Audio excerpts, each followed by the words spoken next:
Alright guys, game of the day. Weren't really any videos in the second half of last week. Not because I hadn't been playing enough PvP, but actually because I've been playing too much PvP. And I kind of had that situation, you'll recall, when I was playing a lot of Reaper before the quickness trait came in. And I felt there were a lot of good games that I could have shown, but there wasn't like a perfect one. My bar of thinking, oh, this is really good gameplay kind of went too high because I was doing too many. Anyway, I've tried a lot of different builds. I spent a while playing Mesmer, fell out of love with it again. I feel like it just can't really compete. Specifically the Infinite Horizon Greatswords Atrophy build. It was obviously good, but very high. I always felt like it didn't have enough pressure and it was too vulnerable, especially to core guards, which is what we'll be playing today.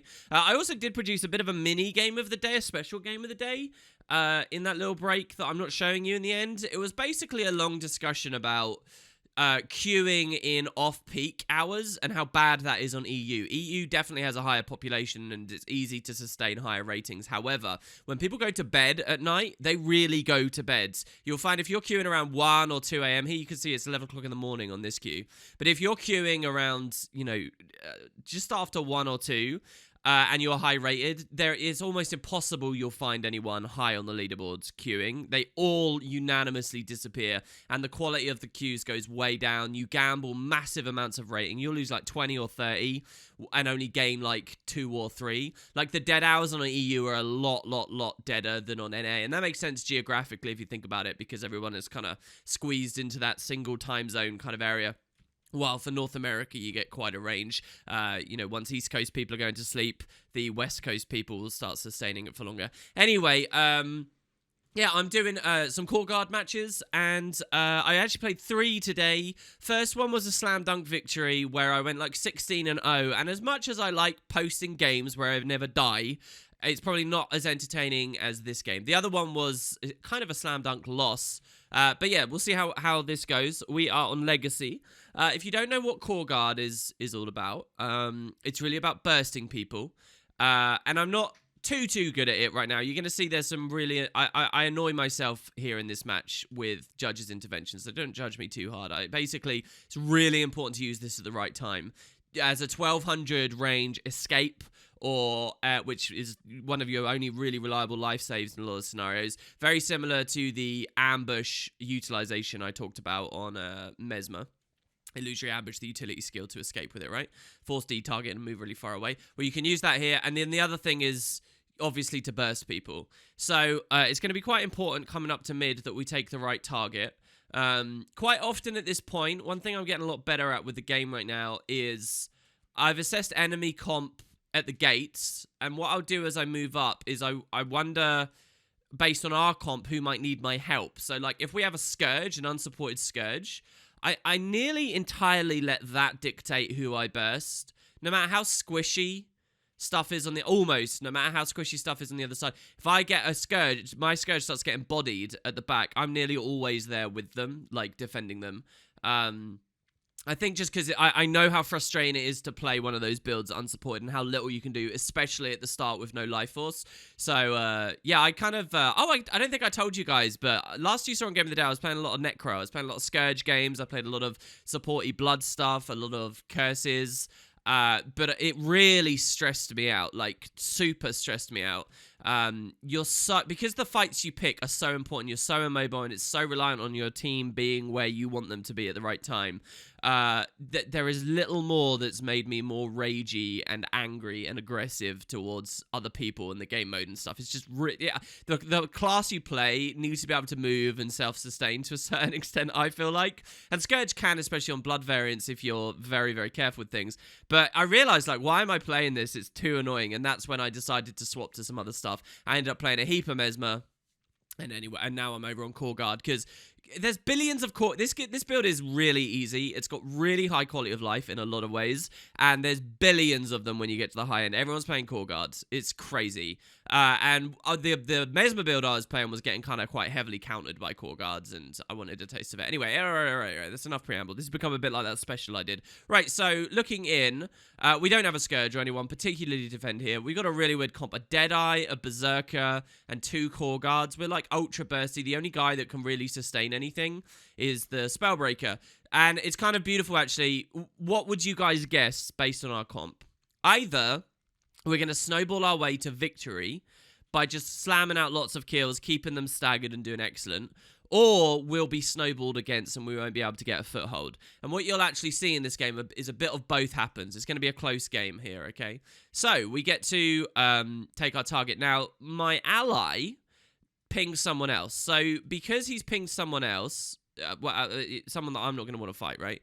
I do take target on him because it's better that we burst together, right? You'll notice he's the other core guard. We can both do this. However, I already know that they have soul beasts, and I want to check what the soul beast is. So I click this soul beast, and looking at the warhorn here, looking at merged with a deadly pet. I think that's what the old ferocious pet, which is I think it's called deadly. Or unless deadly is the Connie one. Anyway, this is clearly a Sikkim soul beast. I assessed from the boons. So do we want to go for a DH who's going to have blocks and stuff? Or do we want to go for this guy? I think this is a way better target. So I actually take the ping. Oh, no, he takes it as well. I swear to God, I pressed the hotkey here. I want the other ping as well. You see, he procs his elite now, so he's going to be going ham. And I noticed that my guy uses his shield 5. So the burst is going to come in.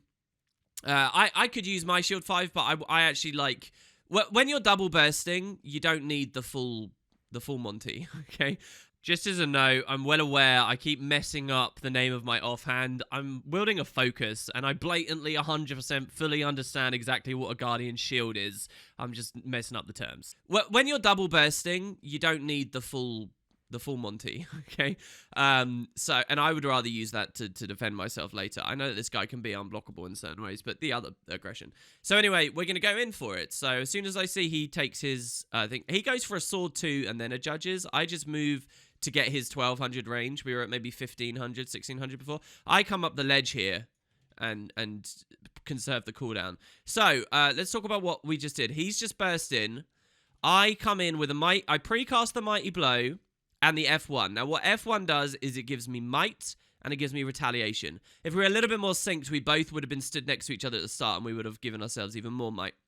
But the retaliation essentially means I'm going to crit. This is a Valkyrie amulet build with 5% crit chance. However, you give yourself retail, which gives you 50%, and you pop Judge's Intervention, and we have the trait Monk's Focus, which is obscenely powerful and gives Fury for some reason. So just with those two, our crit chance goes like through the roof, and all of a sudden we're very, very, very likely to do very well here.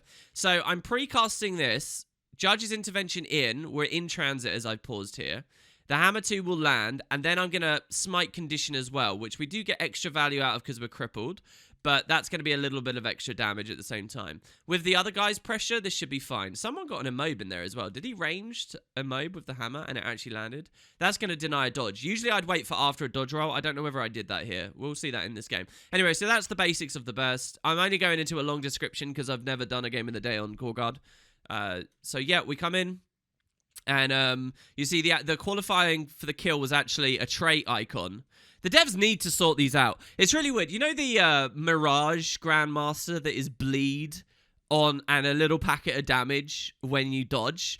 Is sand shards. If you run sand shards, that has a unique icon hooked up to it that looks like Empathy from Guild Wars 1, which is awesome, but you never see that icon. I've seen it like once ever because it's just such a rare, silly thing. You know, a power tick on a Condi build that people will run, and it's not even the best in slot. People go Infinite Horizon anyway. And then you have a super common trait, Glacial Heart, which is still using a super old icon from pre-trait rework. You'll actually see that it used to be trait like 12, is that? Maybe 8? I can't quite read the Roman numerals because they're really small, which it's not even positioned there on the trait specialization tree anymore. Anyway, that's this big blast of ice here. And yeah, we take him down. And I think this was absolutely the right target. You'll notice he's on GS, I'm on Hammer as well, so perhaps in some ways we complement each other. Him being on GS means it wasn't him that immobed. That must have been a third player that set up the immobe, which is kind of awesome.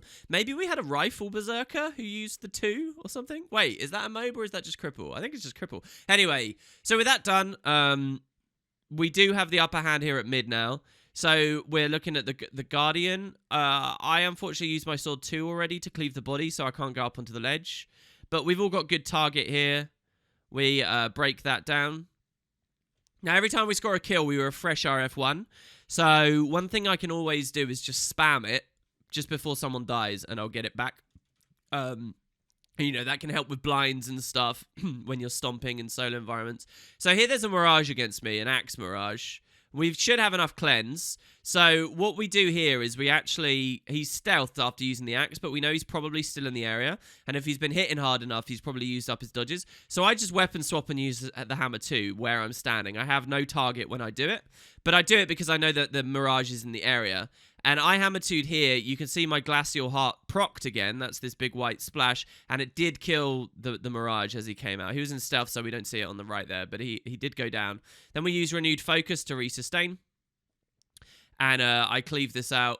We could banish here. In fact, I go for a banish on that guy, but he gets killed in the middle.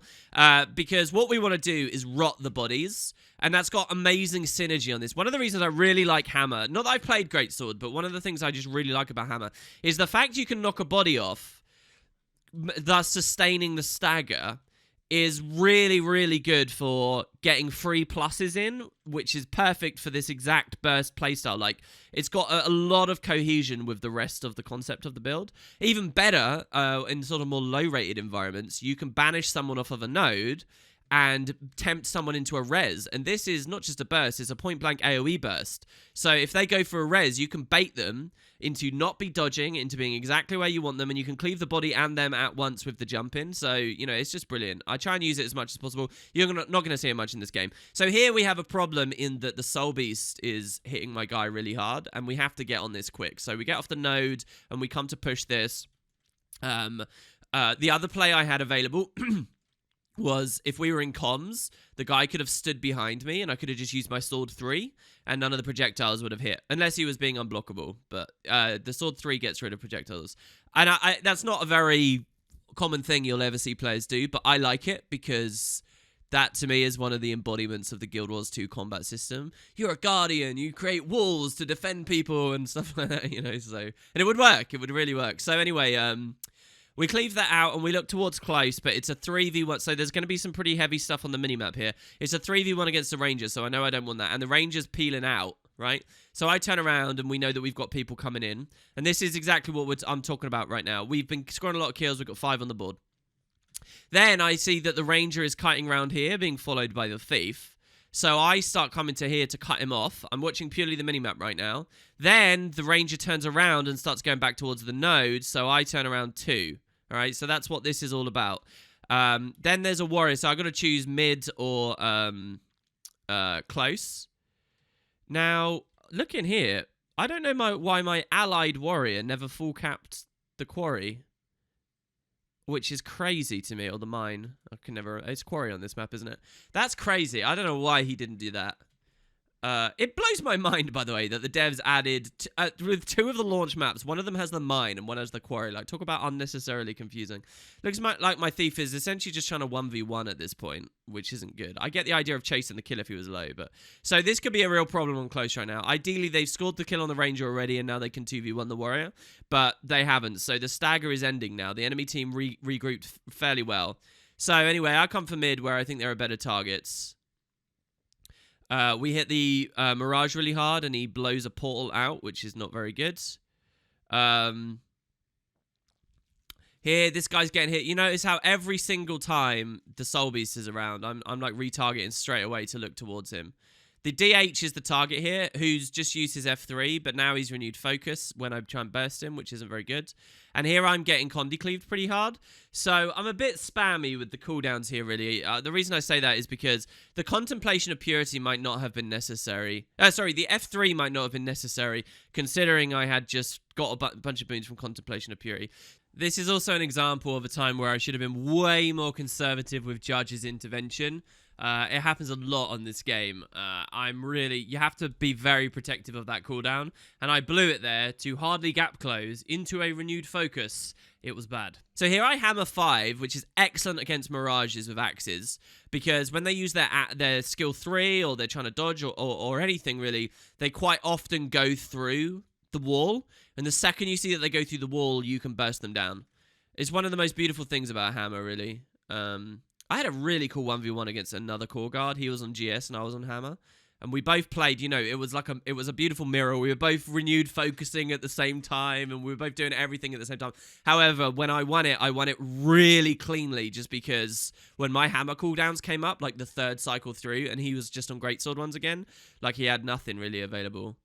Anyway, so I help kill the soul beast, but then go down.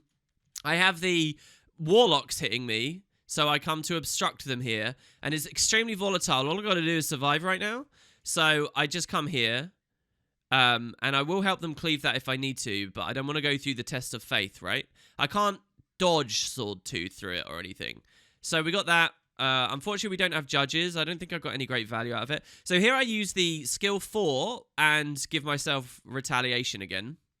And what that does is that's now latched onto him, and no matter where he goes, it will continue ticking him. Even if he's in stealth and stuff. And so you see we get that. It's a bit of a zerg there. Again, I try and banish him off, but he's dead already because he's got too much pressure on him. So, yeah, then we've claimed mid, but sides have lost. So we're starting to lose our grip a little bit here. This is going to be a really long video unless I'm very careful here about pausing. So we're going to play it through quite a lot here. For the people who are fans of not pausing too much, you're about to enjoy some. So, yeah, this guy's getting rezzed. I use the sword too to create the thing. I am curious about Scepter, by the way. What are your guys' opinions on Scepter? If the warrior turned around there, I would have obviously hit him with the hammer too. So I'm trying to just help my thief survive here. So he's in stealth. I proc a full counter. The problem here, though, is this warrior's got enough, like, mitigation to, like, this 2v1 up on the ledge isn't very good. He procs another full counter there in the Death's Judgment, which is really nice for him. We get more damage, but I'm slightly too... And so what you'll notice here is we're losing in mid. My best targets, the Soul Beast, the Mirage and stuff, I've not been hitting. Now he kites in. Look at how well that warrior survived there against even the full greatsword burst of my other guy as well. So anyway, I'm really low, and I'm in renewed focus. So there's lots of little things have made this stronger and stronger and stronger. Sneakily made it stronger. You're looking at one of them. As soon as I started playing this and I started really feeling all the quality of life, so many things were obvious. Like the focus buffs, even recently, right, with the skill 4. But like the Condi, you're immune to Condi while channeling these things now, while invulnerable. That's like a big change, really, for renewed focus. And there's just lots of little things like that. So here, I'm not dying anymore. I would be dead right now on other builds or forced to pop Contemplation of Purity, which I know I don't have to do. Once I finish this cast, I'll get a slight heal from it. And then maybe we can get the F2 afterwards. Maybe I can conserve that cooldown, if possible, right? Which is what I do here. I use F2 straight away. But I am a bit low here, so now I am kind of spamming a bit. Yeah, we got a lot of focus, and the timing there was pretty bad, so I do go down here. Do they maybe go for a res? Do I res here? I'm going to die quite a few times on this game, by the way. We're only just getting started. We're only a fifth of the way in here. So, yeah, we do get the res, but it's not enough. I push in on the Soul Beast and get a lot of damage. The Deadeye finishes it off, so now all I need to do is kite. So I'm running here. We're going to see my escape here. I don't have an elite. I don't have any virtues. I don't have time to cast the ring. So what I'm going to do here is kite the Mirage over this way, and then I'm going to take target on the body and Judge's intervention over. What I could do now as well, watching this back, is I could Ring of Warding straight away. That would be awesome. Over the body here. That would have been so good. That would have been a really nice play, because he's going to try and interrupt this stomp. It's a stealth stomp, right, but not necessarily safe. So he's not going to have a target to do anything here, but that just would have been a good rule of thumb thing to do. And then we could have turned it around on him the second he CC'd himself on my ring. Anyway, Warrior comes in. I still don't really have... And because I had to use Judges defensively, I can't really use it offensively. There we did snag the Mirage with the skill 4 on the focus. Just between his stealth. And so we should be hitting him. Thing is, we're not necessarily... Yeah, see, did you just see I got a white number there? And when he comes out of stealth, he's really low. So I saw 2 over. The Deadeye doesn't need any quick cleave here to res him. So maybe that was a bad idea. Maybe I should have left that body down. Now, this is the same... And you can see I'm reticent to do this. I'm looking back at the other node. So we just won over there. I don't really want to 2v1 this warrior again. it's going to take ages. But the core guard comes in and goes for a burst, so I stay on it. Again, I'm not on the Sikkim, though. So here, my thief got really low, so I walked over to him and gave him Aegis. That's this big blue shield you can see that he's got here, so that hopefully he can get away. The thing is, the Sikkim build will just pew very, very fast. Do I also give him protection there? I don't even know, to be honest. You give protection on F3, don't you? Anyway, yeah, we've given him a bit of support there. I think we might have popped our heal on him as well. So now I'm in a tricky position where I want to get over and stop the full... Oh, they have the cap. What? Were we fighting to decap that whole time? But, you know, I'm in some serious danger. I also want to, like, escape, and I could use judges to escape here. But it's not really too possible. Maybe I could have just walked off here, actually. It looked like I didn't have the focus. But I go down. So, looking at the minimap, I wonder what our rotations were that led to that. We have a warrior who was rightly over an our node because... Or the enemy's node, far point, because he's got a guardian coming in. So maybe that's okay. But, right, so what are my opportunities now that I'm on the back foot? Well, you're going to see they're a lot more strained. Where should I go at spawn? Maybe mid was the correct idea. And that's the problem with a build like this that I tend to find. It's that, you know, I want to decap. I want to get these things done. But then I'm also going to be left in 1v1s that I don't necessarily want. I'm not going to hammer kills down with allies well enough. Anyway, yeah, I guess I was considering close, but then I saw that they had a ranger there hitting the gate. So instead I come here because my ally was kiting away and it was pretty close. So maybe I could have saved him. So we take a burst on the Spellbreaker there. Maybe I whiffed it or something. I'm not sure, but we did very little damage on that. I don't know. Did he have balance stance up and we couldn't crit him? Was that what it was, maybe? This guy is low, obviously, so we're pressuring this. I've got a down state, though. So we get the kill, and I safe stomp it while my Guardian is cleaving, which is really good. So I'm going to rewind that ever so slightly. I really shouldn't here, but look at how low our Deadeye is. And he's in the middle of a Smoke Assault, I think. Is that a Smoke Assault? He's got one Wolf Pack up, whatever it is. This is like an auto away here. But he can't get the last auto attack. I guess my guy... Does this blind? It doesn't, does it? The downstate stealth. What's beautiful about that is he gets the value of that stealth with the rally as well, which is kind of nice. So anyway, it's a big rally there, a really big rally. But the mid-fight is still a struggle. I get tethered with a random full counter there. I try and burst over the body again, but it's not good enough. I try and kite up to this. We can maybe... Okay, so I've got the Mirage on me, so a Ring of Warding. There's two things I want to do. Hit the Mirage, hit the Spellbreaker. But what I'm going to do is kite the Mirage through the wall, and as soon as I see he's knocked down, I'm going to burst him. Well, that's the plan, but he's disappeared. He's still here following me. The Warrior is still really low. Soul Beast is low. I try and kite away from him. I don't have what I need. And we go down. So, a really messy mid. And what I know... I hadn't really looked at the minimap, to be honest, in that whole fight. I was too focused on trying to survive. But what you'll notice is our two warriors have held sides. Now, on paper, just looking at the minimap, that might seem really exciting and cool. It's like, yeah, look, you've got your side noders there. But remember, one of them is a berserker. So, I guess on respawn, just players had decided that they didn't want mid. And perhaps they were right to. Personally, I think that the space and the value of getting the res rushes in on mid is really important on this comp to an extent. And you're actually going to see... So what we've done now is we've split them across the whole map, right? Because we've taken sides and it's quite a wide, you know, walking distance between the two. So I've got a decision. Do I try and decap mids or do I support the fights? If I go to support the fights, which fights do I support? Ask yourself that question right now.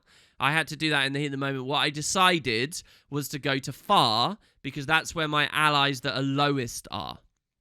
Maybe that meant that the fight was already over, but it's 2v2s and I'm the wild card. Where do I push, right? So that is what I go for.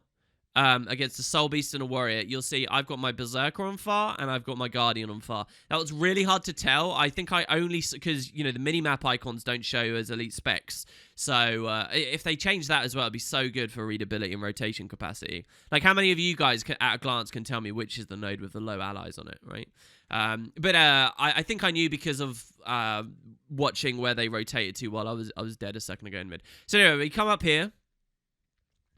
I see that this guy's kiting out quite smartly, my core guard. I've still got my warrior there. And they're actually outnumbered as well, 3v1. So watching this back... No, because this guy kites off. Yeah. I was going to say, why would I walk into a 2v3? But this guy leaves to chase my core guard. So my warrior gets off. I'm full. I got most of my cooldowns. And we still own the node. So I'm preoccupied with holding the node here right now, right? So I dip on so that he can get off. I do a bit of pressure and try and stand out of the Axe 5. I take shelter for lots of blocks during it. Now that he's back on, I kite off. But then he GS3s off as well, so they get some decap value. So I dip back on the node just for a second. I don't want to be in the muddy terrain. I don't really want to do much. I just want to let my guy sort of reestablish. He comes on again. And then I think I might have procced that full counter. Or he already did. But I'm just sort of standing here to hold it. Which might have been a bad idea. And I started questioning that in the moment. He gets off again, so now I'm like, oh, I can hold it again. They're not really hitting me very much. Just sort of staying here, letting him get back. Now, what I wanted to do, and this was an okay play because I had renewed focus, okay, which I could have used to, you know, sustain. Then I get round on the side, and then I'm good. But I get pet knocked down into Spellbreaker CCs, and I can't renewed focus in that time, so I just get CC locked and killed. So I don't do very well there at all. It's a bit cringy, honestly, to watch. And then finally we have to take the decap and leave. And he does correctly. Maybe I should have just let the Spellbreaker control around there for longer. What did I give us? I probably held that node, the 5 points of value that I just reimbursed them from my death. I probably did nothing. There was like a net zero there. And yeah, I didn't really land any hits. Every time I went for a hit, it feels like there was a full counter up. I'd love just like an extra second or two on that. But yeah, so we respawn. And again, and so just to rewind for a second, we decided to take the small engagement fights on the sides, and we lost everywhere, you'll see.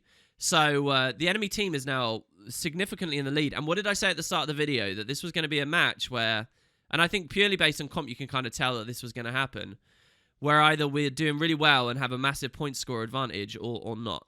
Anyway, so I come up to support the Mirage after the decap, support the killing of the Mirage after the decap, and it looked like the Warrior got it anyway. I cleave it down a bit, which turns out to be very, very important. I was angry at myself when I originally did that, because I want more value out of the body. But cleaving it was important, because then, as I walk towards mid, I see that this guy's coming up, and he's going to go for the res. So a ring of warding to try and keep him away from the res, and he pops his elite... no, not his elite. He pops his stance. So they do have... This isn't Sikkim, this guy. They do have... Well, so hold on. They have 2 Soul Beasts, right? Anyway, this is a Boon Beast that I'm fighting against here, because he's on Vulture and Dolyak stance. So anyway, now I got to come and cleave this body so he can't res it. So he takes his counter pressure, and I stand out of it and put myself into a couple of auto attacks. I take the heal, which procs a lesser smite condition, does some damage too, and that actually kills the Mirage. He's now in his elite, and I think I got the other one shooting me at the same time here as well. So here, what I wanted was them to be chasing me really hard, and I would have turned around in the jump, but they weren't really chasing me enough. So I go over the edge, then take the target on the one that's further away, and sword 2 up to him. But just look at this pressure. It's unbelievable. I get assistance from my allied core guards. I'm going to come and kite. But just against these two, it's just really, really difficult. This guy gets the down and safe stomps with his F3, which is beautiful. Another burst whiffs of mine. You can see how hard it's been for me to get an opportunity. Since that first death, he gets the dodge on the focus. This is still a fight I want. I think that we can have this with the Mirage nearby as well and a super low Boom Beast. I think this is my next death here, and I think final death. So yeah, I pushed it. I think we could have had this. I really do. If the other guard had come with me, I think we would have been fine. I don't get the Ring of Warding. he like left, and then I get the Berserker in, and you see I target this guy right now. I'm like, oh, why am I alone? Oh, because I didn't see he turned around. I thought we would both push it. And we didn't both push it, so that miscommunication gets me killed. The Berserker walks in late. If I had known... I mean, the other guy clearly thought, well, let's just take the 2-cap then. Which was probably smarter, right? Because one of the enemy team would have been forced to stay here. The other one would have been forced to wait or push an outnumbered fight in mid, which we could have swung. So it was smarter to go to mid. I guess I was greeding. I do think we could have had that if we had it clean. There's also the question of what his cooldowns were. Maybe he didn't have judges up. Maybe he didn't have, you know, the stuff he needed because he'd just blown it all to get me a rally a second ago. So anyway, coming into mid now. And we're zerging pretty hard in mid on this one. I take the kill on the Mirage over here on the side and just break it through because I want the rally. We do get it. Come over to this body as well. You'll notice I F1'd before getting that kill a second ago, and I do it here as well. This is a bit of blind might for all of my allies as well, and then as soon as the body's down, we get it back. Here, I tried it again on the other body, but way too late, and so now I don't have it. But it's fine. It's got very low cooldown anyway. So there we've got a guy, and I realized nobody capped the node, and I was essentially 3v1ing there, so I come back. Then this guy comes, and I'm like, oh, well, maybe he'll cap the node, because he just denied himself his own stealth, so I come over here, and then I realize he's walked off again, because I was looking at the minimap, so I turn around and cap it again, and then he turns around again. So, also, I don't know why he's even rotating back there. He could have been fighting this already. So, yeah, now I go to jump the Spellbreaker, but I know that respawns are likely coming, and I don't really want to fight this. So I look over to this guy and get some damage on him. I don't really like this fight, but without me helping this, I get full counted in the middle of shelter there. Without me helping this, it's really low value, I think, having my warrior here without even a neutral. Right? So anyway, just doing as much damage as humanly possible. I have to elite to kite out. Warrior gets the last tick. Here I pop the F3 to give him stab in the middle of the stomp. It's a bit late, but that was the idea.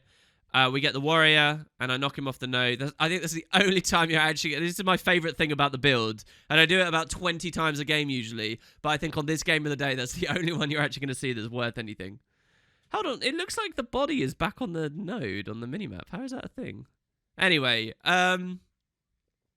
oh, you don't think that he was tethered by the Spellbreaker and mid-air got pulled back in? That's not a thing, is it? You can't do that to a down state while it's in transit.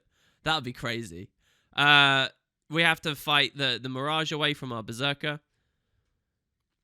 And so now you can see we've got our Snowball back.